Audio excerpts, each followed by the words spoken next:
ተኸታተልቲ ነዝዕለት ዝበልናዮ ሓድሽ ዜና ንፍጻመታትን ሒና ቀሪብና ኣለና ክትከታተሉ ብኽብሪ ንዕድም። ባይቶ ሰብኣዊ መሰላት ሕቡራት ሃገራት ኣብ ጉዳይ ኤርትራ ዝጸንሐ ስልጣን ፍሉይ ጸብጻቢ ንሓደ ዓመት ኣናዊሑ። ባይቶ ሰብኣዊ መሰላት ሕቡራት ሃገራት ንልዕሊ 14 ዓመት ኣብ ጉዳይ ሰብኣዊ መሰላት ኤርትራ ጸብጻብ ከቅርብ ዝጸንሐ ስልጣን ፍሉይ ጸብጻቢ ንተወሳኺ ሓደ ዓመት ንኽነዋሕ ብድምፂ ብልጫ ወሲኑ። ሃገረ ኤርትራ ካብ ባዕዳዊ መግዛእቲ ጀሚራ ክሳብ እዚ ዘለናዮ እዋን ኣብ መድረኽ ዓለም መዘና ዘይብሉ ዝተፈላለዩ ዘይፍትሓዊ በደላትን ጸቕጥታትን ክወርዳ ከም ዝጸንሐ ታሪክ ዘይዝንግዖ ሓቂ እዩ። እዚ ዝጸንሐ በደል ንሉኣላውነት ሃገርን ንናጽነት ህዝቢ ኤርትራን ንምድኻም ዝዓለመ ኮይኑ ብዝተፈላለዩ መልክዓት ክንጸባረቕ ጸኒሑ ኣሎ። ህዝቢ ኤርትራ ንናጽነቱ ንበይኑ ክቃለስ ከሎ ዓበይቲ ሓይልታት ዓለም ንመግዛእታዊ ስርዓታት ብገንዘብን ብንብረትን ብምድጋፍ ነቲ ፍትሓዊ ሓይሊ ህዝቢ ኤርትራ ንምጭብላቕ ዘይገበርዎ ይነበረን። እቲ ኣብ ልዕሊ ንጹሃት ዜጋታት ዝወረደ ናይ ነፈርቲ ደብዳብን ጨፍጫፍ ማሕበረሰብ ዓለም ዓይኒ ዓሚቱ ክሪኦ ምጽንሑ ሓደ ካብቲ ዝኸፍአ ታሪክ በደላት እዩ። ኣብዚ ሕጂ እዋን ድማ ብሕብረት ኢሮጳ ዝቐረበ እማመ ኣብቲ መበል 56 ስሩዕ ኣኼባ ባይቶ ዝቐረበ ኮይኑ 25 ሃገራት ነቲ ውሳነ ክድግፋ ከለዋ 6 ሃገራት ተቃይመን 16 ሃገራት ድማ ድምፂ ካብ ምሃብ ተዓቂበን። እቲ ንሓያሎ ዓመታት ካብ ሓቂ ዝረሓቐ ጸብጻብ ከቕርብ ዝጸንሐ ፍሉይ ጸብጻብ መሓመድ ዓብድልሰላም ባበክር ካብ ስርሑ ኣብ ዝተሰናበተሉ ዘሎ እዋን እቲ ባይቶ ነዚ ሓድሽ ውሳነ ኣመሓላሊፉ ይርከብ። ንዕኡ ንምትካእ ድማ 8 ሕፁያት ኣብ መጻረይ ከም ዘለዉ ተፈሊጡ ኣሎ። ኣብቲ ዝተኻየደ ድምፂ ምሃብ ኢትዮጵያ ኣብ ባይቶ ሰብኣዊ መሰላት ሕቡራት ሃገራት ኣንጻር ኤርትራ ድምፂ ሂባ ትርከብ። ኣብ መበል 62 ስሩዕ ኣኼባ ባይቶ ሰብኣዊ መሰላት ውድብ ሕቡራት ሃገራት ብፓርቲ ብልጽግና ዝምራሕ መንግስቲ ኢትዮጵያ ኣብ ልዕሊ ኤርትራ ዝቐረበ ናይ ኩነነን ምርመራን እማመ ብድጋፍ እወ ዝብል ድምፂ ሂባ። እዚ ብዛዕባ ኩነታት ሰብኣዊ መሰላት ኤርትራ ዝቐረበ እማመ ኣብ ዝተኻየደሉ እዋን ሓያሎ ሃገራት ኣፍሪቃን ከምኡ እውን ከም ቻይናን ሩስያን ኩባን ቡሩንድን ግብፅን ዝኣምሰላ ሃገራት ነቲ ኣንጻር ኤርትራ ዝቐረበ ውሳነ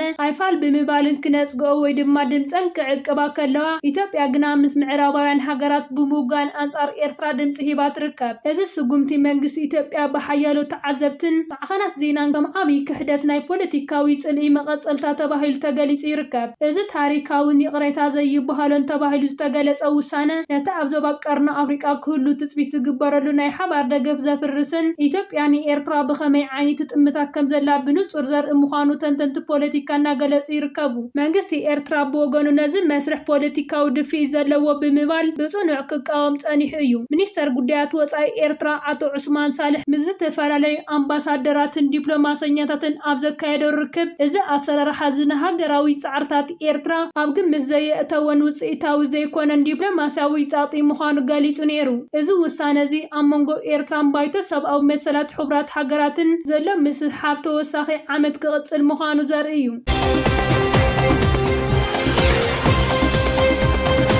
ኣብ ኣስመራ ዝተጀመረ ገዚፍ ናይ ምዝማን ፕሮጀክት 500,000 ናይ ስራሕ ዕድላት ክፈጥር ትጽቢት ይግበረሉ። ኣብ ዞባ ቀርኒ ኣፍሪቃ ሓድሽ ናይ ቁጠባዊ ዕብየት ምዕራፍ ዝኸፍት ገጅፍ ናይ ኣባይትን ከተማ መሰረተ ልምዓት ፕሮጀክት ኣብ ከተማ ኣስመራ ብወግዒ ተጀሚሩ። እዚ ብፕረዚዳንት ኢሳያስ ኣፈወርቂ መምርሒ ዝተወሃበ ፕሮጀክት ምስ ሓደ ዓብይ ግብፃዊ ትካል ህንፃ ሜጋ ኮንስትራክሽን ፊርም ብምትሕባር ዝካየድ ኮይኑ ንልምዓት ከተማ ኣስመራ ንምቕያር ንቁጠባ ሃገረ ኤርትራ ንምብራኽን ዝዓለመ እዩ። እዚ ናይ ህንፃ ስራሕ ብቐጥታን ብተዘዋዋረን 500,000 ሓደስቲ ናይ ስራሕ ዕድላት ንዜጋታት ክፍጠር ምዃኑ ዝገለጸ እቲ ሓበሬታ እዚ ድማ ንመናእሰያት መሃንድሳትን ሰሞያ ስራሕ ኢድን ዓብይ ዕድል ክኸውን ተስፋ ይግበረሉ። እቲ ፕሮጀክት ዘመናዊ መንበሪ ኣባይቲ ናይ ንግዲ ማእከላት ከምኡ እውን ዝተመሓየሸ ናይ መጓዓዝያ ኣየር ካርጎን ኣገልግሎት ዘጠቓለለ ከም ዝኾነ ተገሊጹ። እዚ ኩሉ ክግበር ከሎ እቲ ንኣስመራ ፍልይቲ ዝገብራ ናይ ዩኔስኮ ዓለም ለኻዊ ውርሻ ስነ ህንፃ ከይተተንከፈ ከም ዝኸውን ተገሊጹ።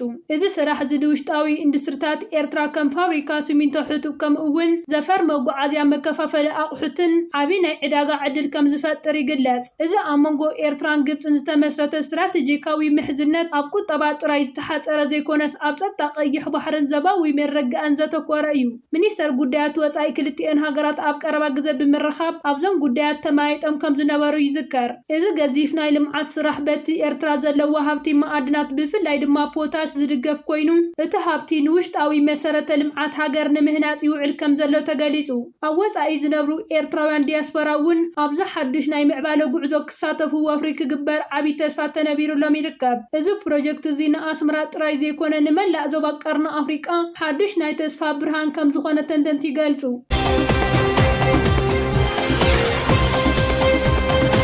አባል ባይቶ ወከልት ህዝቢ ኢትዮጵያ ዶክተር ደሳለኝ ጫነ ንቀዳማይ ሚኒስተር ኣብ ዘቕረቦ ሓያል ሕቶን ርእይቶን ኢትዮጵያ ካብቲ ዘላቶ ብዙሕ መዳያዊ ፖለቲካውን ቁጠባውን ቅልውላው ክትወፅእ ትኽእል ሓቀኛ ፖለቲካውን ፍትሕን ንኹሉ ዝሓቁፍ ድርድርን ጥራይ ምዃኑ ኣስሚሩሉ ዶክተር ደሳለኝ ኣብ ባይቶ ኣብ ዝጸንሓሉ እዋን ሰለስተ ወሰንቲ መፍትሒ ሓሳባት ሕቶታትን ኣቕሪቡ ሓደ ካብቲ ዝቐረበ ሕቶ እቲ ዝካየድ ዘሎ ሃገራዊ መስመር ምምኽኻር ሙሉእ ብሙሉእ ካብ ፖለቲካዊ ጽልዋ መንግስቲ ነጻ ክኸውን ከም ዘለዎ ዘተሓሳሰበ ዶክተር ደሳለኝ እቲ መስርሕ ንኩሎም ዕጡቃት ዘይዕጡቃት ፖለቲካዊ ሓይልታት ዘጠቃልል ክኸውን ከም ዘለዎ ኣስሚሩሉ ዕጡቃት ሓይልታት ቃልሲ እናቐጸለ ዝኸይድ ዘሎ መስርሕ ምምኽኻር ብዙሕ ገንዘብን ግዜን ድሕሪ ምብኻን ከምተን ዝሓለፋ ኮሚሽናት ዕርቂ ውፅኢታዊ ከም ዘይኮነ ኣጠንቂቑ ስለዚ እቲ እንኮም መውፅኢ ፍትሓዊ መስርሕ ምስግጋር ሃገራዊ ዕርቂ ምዃኑ ኣመልኪቱ ካልኣይ ድማ ሃገር ካብ ብሄራዊ ምፍልላይ ዘውፅእ መሰል ርእሰ ውሳነ ዞባታት ሙሉእ ብሙሉእ ዘኽብር ሚዛናዊ ምክፍፋል ስልጣን ሃብትን ከምኡ እውን ንኹሉ ዝሓቐፈ ምምሕያሽ ሕገ መንግስትን ኣመልኪቱ እዚ ድማ ዘይምዕሩይነት ሃብትን ልምዓትን ንምእራም ርጉእ ሃገር ንምህናፅን ከም ዝሕግዝ ኣብርዩ ዶክተር ደሳለኝ ጫነ ኣብ ዘስምዖ መደረ ንቀዳማይ ሚኒስተር ቀጥታ ሕቶ ብምቕራብ መንግስቲ ካብቲ ንዝሓለፈ 5 ዓመታት ክኽተሎ ዝጸንሐ ፖለቲካዊ ጸገማት ብሓይሊ ናይ ምፍታሕ ፖሊሲ ናብ ስልጡን ፖለቲካዊ ዘተክሰጋገርን ንኹሉ ዕጡቕ ሓይልታት ዘጠቃለለ ንጹር ናይ ሰላም ናይ ግዜ ሰሌዳ ንምድላው እንታይ ምዃኑ ሓቲቱ ንቀዳማይ ሚኒስተር ኣብ ሓድሽ ዓመት 2019 ብኣቆጻጽራ ግእዝ ህዝቢ ኢትዮጵያ ብጭቡጥ እንታይ ክርኢ ተስፋ ክገብር ከም ዝኽእልን ከረድእ ብምሕታት መደርኡ ዛዚሙ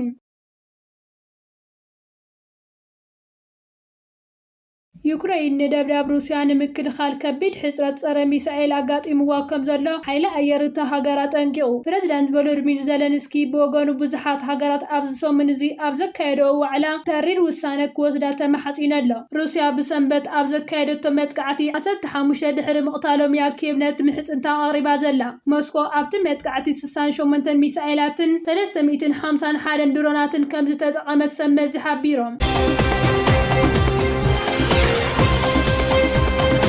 ወግዓዊ ስነ ስርዓት ቀብሪ ላዕለዋይ መራሒ ኢራን ትማሊ ክካየድ ውዒሉ ኣብ ርእሰ ከተማ ቴሄራን ዝተኻየደ ስነ ስርዓት ኣብ ዓብይ መስጊድ ክብጻሕ ዝቐነየ ሬሳ ኣያቶላ ዓሊ ካሚኔ ብኣሽሓት ደገፍቲ ተሰኒዩ 10 ኪሎሜትር ተጓዒዙ ናብ ሕምብርቲ እታ ከተማ ኣትዩ ፕረዚዳንት ማሱድ ፔዜሽኪያንን 3 ደቂ ኣያቶላህን ኣብቲ ስነ ስርዓት ከም ዝተሳተፉ ተሓቢሩ እንተኾነ እቲ ንዕኡ ብምትካእ ሓድሽ ኣያቶላህ ኮይኑ ዘሎን ካብ ዓይኒ ህዝቢ ተሰዊሩ ዝጸንሐ ሙጁታ ባካሚኔ ሎም እውን ኣብቲ ቀብሪ ወላዲኡ ኣይወዓለ ዝኸበርኩም ተዓዘብትና ንሕጂ ዝበልናዮም ዜናታት ኣብ ዝዛዚምና ኣለና ኣብ ዘለኹም ሰናይ ግዜ እንዳተመነና ኣብ ዝቕፅል ቪድዮታት ክበጽሓኩም ሳብስክራይብ ዘይገበርኩም ሳብስክራይብ ክትገብሩ ብኽብሪ ንዕድም